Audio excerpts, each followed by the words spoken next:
The sun dipped low over the wide Texas plains, painting the horizon in streaks of orange and violet. My ranch stretched as far as the eye could see, an inheritance from my father and his father before him. Life out here was simple: quiet mornings with the cattle, the hum of cicadas in the summer heat, and the peaceful isolation that came from miles of open land between me and my nearest neighbor. That's why what happened with Karen gnawed at me like a rusted nail in a fence post. She wasn't really named Karen, but everyone called her that, because she was the kind of woman who lived to complain, to assert herself, to believe the world bent to her will. Karen was president of the local homeowners association, a gated community that had sprung up just down the road from my ranch. It wasn't even real country living: cookie-cutter houses, white fences painted for show, and people who thought owning a riding lawn mower made them ranchers. I had no quarrel with them until Karen decided my land was hers to trample. It started small. I noticed tire tracks through my gate, the kind that didn't belong to me or my ranch hands. At first, I thought maybe a lost delivery truck had wandered through. But when it happened again and again, I realized it wasn't coincidence. Someone was cutting across my property to shave a few minutes off their drive, as if my ranch was nothing more than a public shortcut. I installed a heavy-duty steel gate at the entrance. Solid, padlocked, chained, something no one had a right to touch. Yet a week later, I found it hanging open, chain dangling loose. My cattle had wandered dangerously close to the road. I checked the padlock; it hadn't been cut. Someone had picked it or had a copy of the key. That's when I decided to park myself in the shadows one evening, waiting. Sure enough, just past sunset, a gleaming white SUV rolled up. The driver didn't hesitate, didn't even slow down, just drove right through the gate like she owned the place. Behind the wheel sat Karen. Blonde hair perfectly curled, sunglasses on even though the sky was already dim, and that permanent smirk of entitlement etched on her face. I flagged her down, stepping into the path of her SUV. She rolled down the window with all the patience of a queen forced to acknowledge a peasant. "Can I help you?" she asked, as though I was intruding on her land. "You're trespassing," I told her firmly.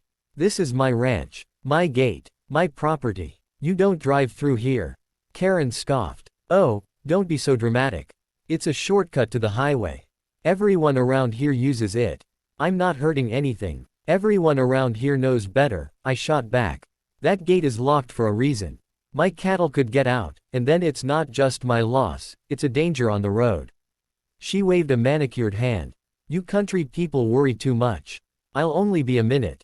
It's silly to make such a fuss." That's when I realized reason wouldn't work on her. People like Karen believed rules were suggestions meant for others. So I warned her once more: "If I catch you on my land again, you'll regret it." Her smirk widened. "We'll see about that." With that, she rolled up her window and sped off down the dirt road, dust kicking up behind her. The next day, my gate was open again. And the day after that. I called the sheriff, but he shrugged. "Hard to prove unless you get her on camera," he said. And even then, trespassing cases don't stick easy around here unless there's damage. So I set up cameras. Sure enough, footage showed her SUV barreling through, sometimes even honking at my cattle to move. I sent the evidence to the sheriff. He sighed. "I'll talk to her." But all that did was make her more spiteful. The very next week, she cut deeper across my pasture, flattening part of my fence in the process. My cows got out, and I spent half the night rounding them back up. That's when the anger inside me boiled over. Enough was enough. I wasn't just going to stop her, I was going to make sure she'd never forget the day she messed with my ranch. I got to work the following morning. First, I reinforced the gate with a new chain and lock, something industrial grade. Then, I set the trap. About 50 feet inside the gate, I dug a shallow trench across the road and laid down a row of cattle guards. Normally, cattle guards are designed to stop cows from crossing, but these weren't standard. I welded together strips of steel, sharp enough on the edges that they'd shred tires if someone tried barreling over them too fast. Next, I added a little extra surprise. Just past the trench, I set up a line of hay bales stacked high, with a hidden camera nestled between them. If Karen made it past the cattle guard, she'd run smack into the barricade, and I'd have every second of her humiliation on tape. That evening, I sat on my porch, sipping coffee, waiting. The cicadas buzzed. The crickets chirped. And then I heard it, the distant roar of an SUV engine. Headlights cut through the dusk. Karen was coming. She didn't slow down. She never did. She rammed right through the gate, the new lock snapping like a twig. Her SUV hit the cattle guard at full speed. There was a screech of metal, a thunderous bang, and then the unmistakable hiss of air. All four of her tires blew out instantly, rubber shredding under the steel. The SUV skidded, sparks flying as rims scraped against metal, before it slammed nose first into the hay bales. For a moment, everything was silent. Then, I heard a furious scream. The driver's side door flew open, and Karen stumbled out, heels sinking into the dirt. You did this," she shrieked when she saw me approaching. "This is sabotage. You'll pay for this." I kept my face calm, though inside I was savoring every second. "You trespassed. You destroyed my gate. You endangered my livestock. This is what happens when you ignore warnings." She pointed a trembling finger at me. "I'll sue you. I'll have your ranch shut down. I know people on the county board." "Good," I cut her off. "Because I've got everything on camera. Every single time you broke in. Every time you ignored me. This time, you destroyed property and endangered yourself. So go ahead, call whoever you want. I'll be waiting with the evidence." For the first time, her confidence cracked. She glanced at the hay bales, spotting the hidden camera lens glinting in the dusk. Her face paled. She realized she was caught, truly caught, with no way to twist the story. The sheriff arrived not long after. I'd already called him as soon as she blew through the gate.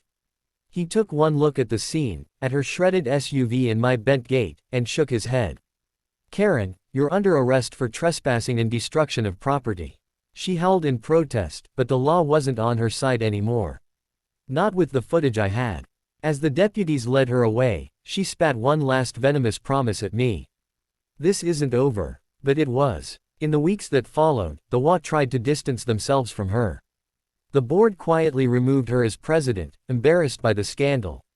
Karen's SUV sat abandoned at a local lot, tires shredded down to the rims, a monument to her arrogance. As for me, peace returned to the ranch.